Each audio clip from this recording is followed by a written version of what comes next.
Order. तवज्जो रखिए बेटा, बहुत सारे लोग particular students principle of order में थोड़ा कंफ्यूजन क्रिएट करते हैं आपस में। ऑर्डर से मुराद होता है कि हम हमेशा सकते, ऑर्डर का मतलब होता है किसी को ऑर्डर देना, राइट। लेकिन यहाँ पे अगर ऑर्डर का मतलब होता है किसी को ऑर्डर देना, तो हमारे पास अथॉरिटी क्या था फिर? अथॉरिटी में भी क्या करते थे? ऑर्डर दे। तो ये इसका मतलब ये ऑर्डर वो ऑर्डर नहीं है। यहाँ पे ऑर्डर का मतलब होता है अरेंजमेंट। क्या है बेटा? समझे ना? तो ऑर्गेनाइजेशन में लोग काम करते नहीं करते, वो सही तरीके से होने चाहिए कि नहीं चाहिए? तो मटेरियल का अरेंजमेंट और पीपल का arrangement, that is called order. Henri Fayol कहता है everything should be placed at its right place. लिखिए क्या कहता है? Everything must be placed at its right place. हर एक का अपना अपना जगह होता है कि नहीं होता? बेटा ध्यान से सुनिए, अगर मेडिकल वाला जो फार्मेसी होती है वो दवाई नहीं रखेगा अपनी अपनी जगह पे, तो वो ढूंढता रहे, फिर कहाँ से ढूंढेगा? फिर उसको तो एक दवा की स्ट्रिप निकालने में पूरा दिन चला जाएगा। तो वो क्या करता है? ऑर्डर में रखता है, नहीं रखता? घर की तरफ देखिए, जो आप किचन में देखते हो, जो हमारी जो मदर होती है वो किचन में भी आइटम्स रखती है ना अपने हिसाब से। तो अगर अंधेरे में भी वो देख सकते हैं कि मैंने कौन सा चीज़ कहाँ पे रखा है। What is that? ऑर्डर है कि नहीं? सो हेनरी फॉयल क्या बोले? Everything must be placed at its right place. Right और रॉन्ग? तो जब आप चीज़ें क्या रखते हैं? राइट प्लेस पे रखते हैं, तो उससे क्या होता है? उससे टाइम बचता है, नहीं बचता? तो टाइम वेस्ट होने से बचता है कि नहीं? टाइम वेस्ट नहीं होता है, लेस टाइम वेस्ट होता है। और साथ साथ में जो चीज़ों का जो इस्तेमाल है वो ऑप्टिमम हो जाता है। क्या हो जाता है बेटा? तो से सुनिए मेरी बात। पहले सवाल एक बार आया था, what are the two types of order? ध्यान से सुना, प्रिंसिपल ऑफ ऑर्डर नहीं आया था। सवाल क्या आया था?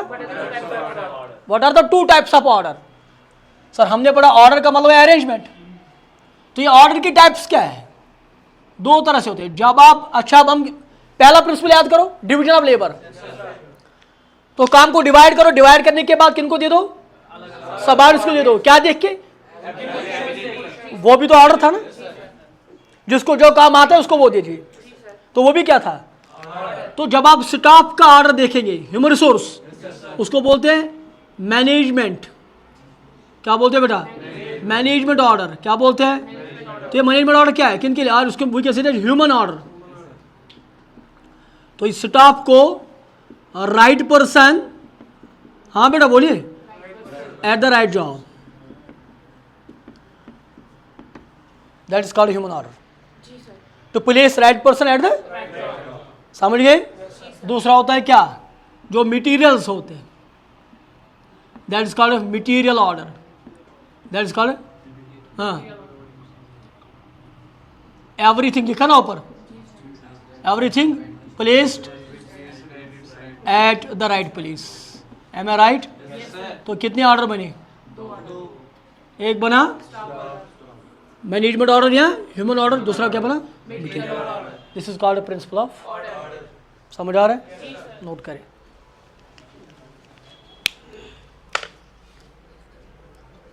इंपॉर्टेंट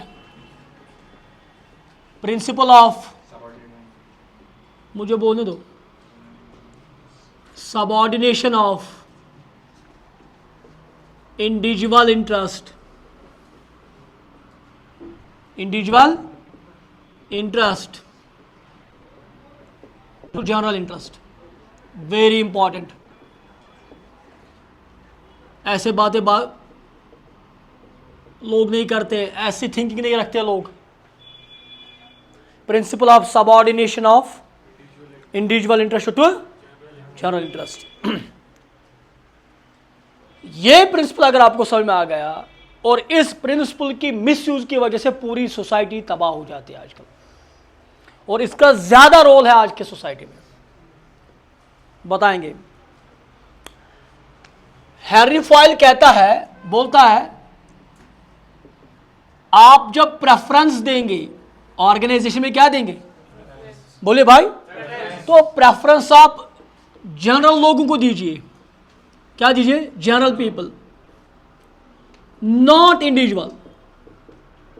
यहां पे मैं आपको रोकना चाहता हूं, आप FW टेलर को याद करिए, जब उसने बोला था मेरे बच्चों avoid the rule of thumb, याद है ना? मुझे पॉलिसी बनानी है। Suppose I am the managing director अपनी ऑर्गेनाइजेशन, मुझे प्रमोशन की पॉलिसी बनानी है, और प्रमोशन पॉलिसी में उनके लिए बना, उसमें 2-3 लोग मुझे अपने हैं, तो मैं क्राइटेरिया ऐसा सेट करता हूं जिसमें उन 3 लोगों को फायदा आ रहा है। बात समझा रही है? तो बाकी को मैं क्या कर रहा हूं, अंडर एस्टिमेट कर रहा हूं, साइड कर रहा हूं। सही है और किसी की गलत है? आ जाओ आप कंट्री के लिए, सोसाइटी के लिए। आज जो रूलिंग पार्टी आती है वो फिर उनको हेल्प करती है जो उनको इलेक्शन में हेल्प करती है। वो ऐसी पॉलिसी बना, बिजनेस के बारे में ऐसी पॉलिसीज बनाते हैं जो उनके दोस्त है वगैरह, उनको मदद मिले। तो हेनरी फॉयल कहता है आपको प्रेफरेंस देनी है ग्रुप को, ना कि इंडिविजुअल को। Preference means here general people means, बोलो ना, ग्रुप, नॉट इंडिविजुअल। आपको पॉलिसी बनानी है, पॉलिसी वो बनाओ जिसमें ग्रुप को फायदा है, इंडिविजुअल को नहीं। अगर एक को नुकसान हो भी जाता है लेकिन ग्रुप बचना चाहिए। बात मेरी समझ आ रही?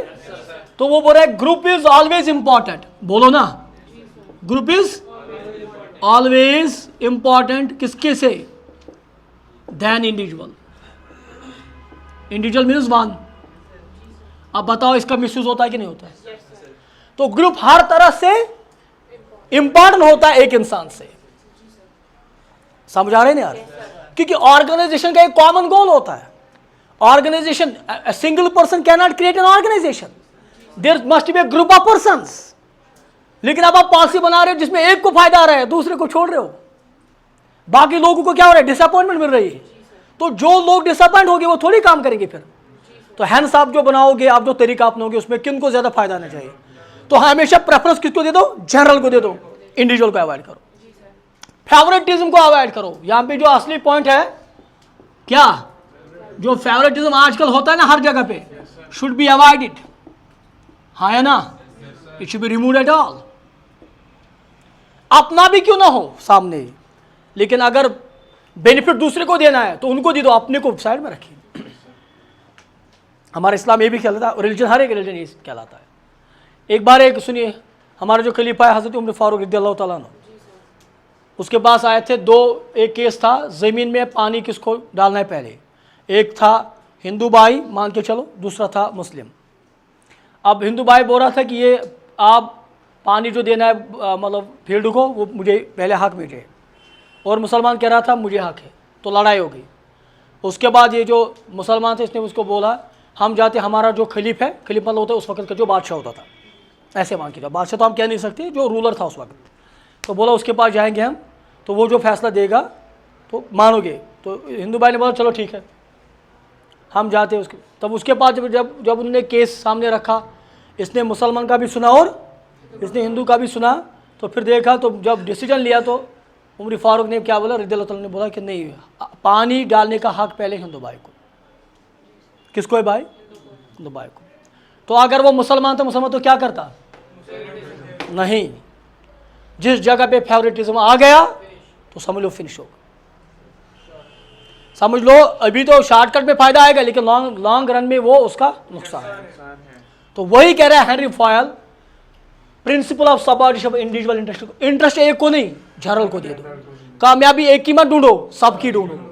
पॉलिसी एक के लिए नहीं, सबके लिए, क्योंकि ऑर्गेनाइजेशन एक से नहीं चलते, सबसे चलती है। Is that clear? That's called displacement. लिखिए जल्दी। एंड दिस इज, अगर इसको अलग से भी देखेंगे तो this is very important.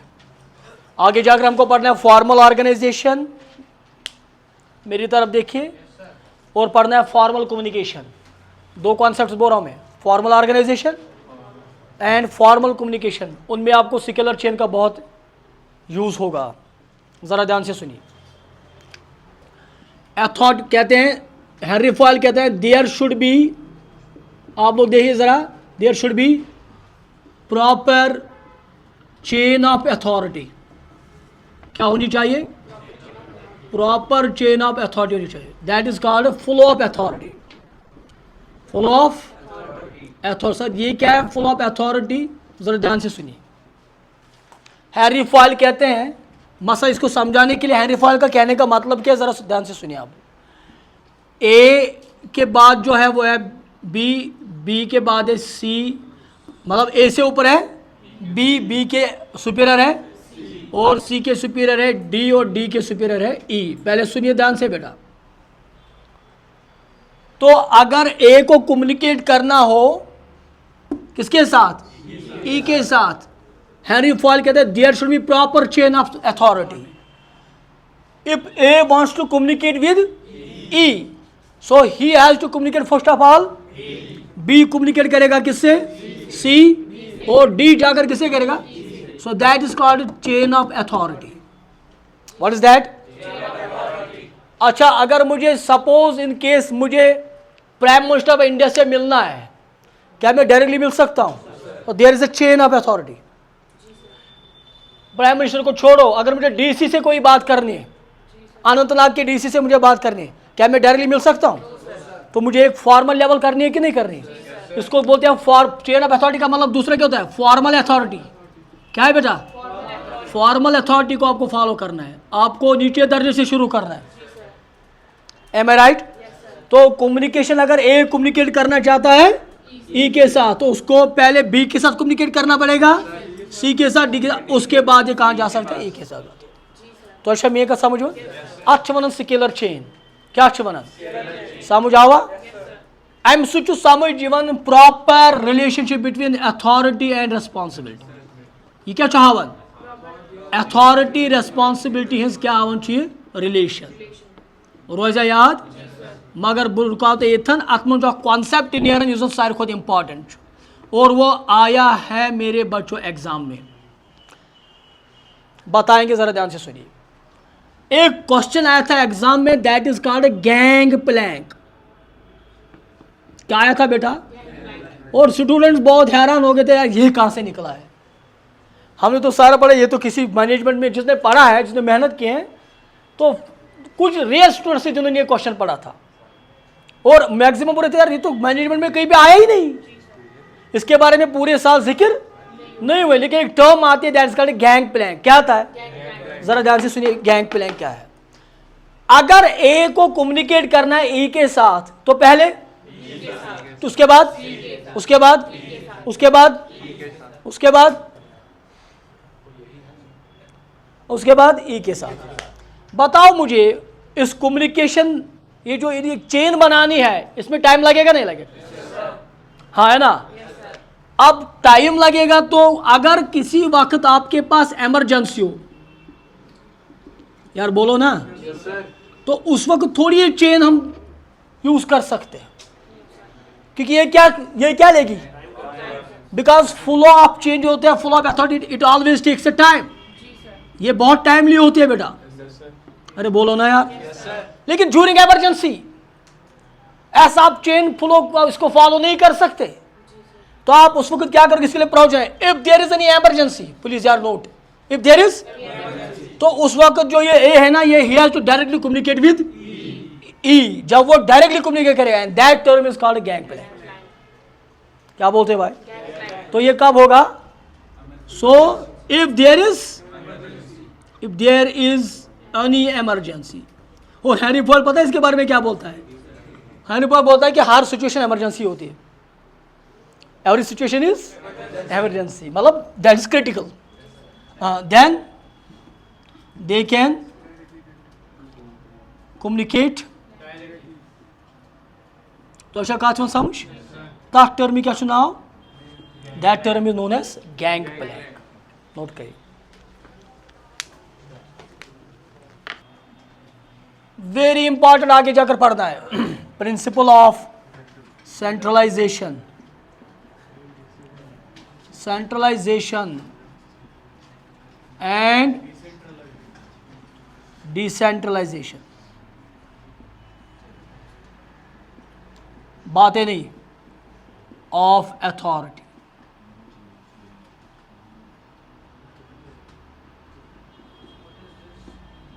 Principal of centralization and decentralization of authority.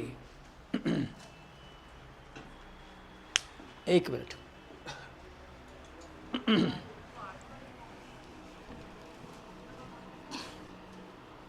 चलिए बेटा, centralization of authority and decentralization authority, आपको दोनों आगे जाकर क्वेश्चंस पढ़ने हैं, ध्यान से सुनिए आज। तो अगर दोनों आगे जाकर क्वेश्चन पढ़ने तो फिलहाल हम इस पर ज़्यादा बात नहीं करेंगे। सुनिए बेटा, सेंट्रलाइजेशन ऑफ अथॉरिटी से मुराद क्या है?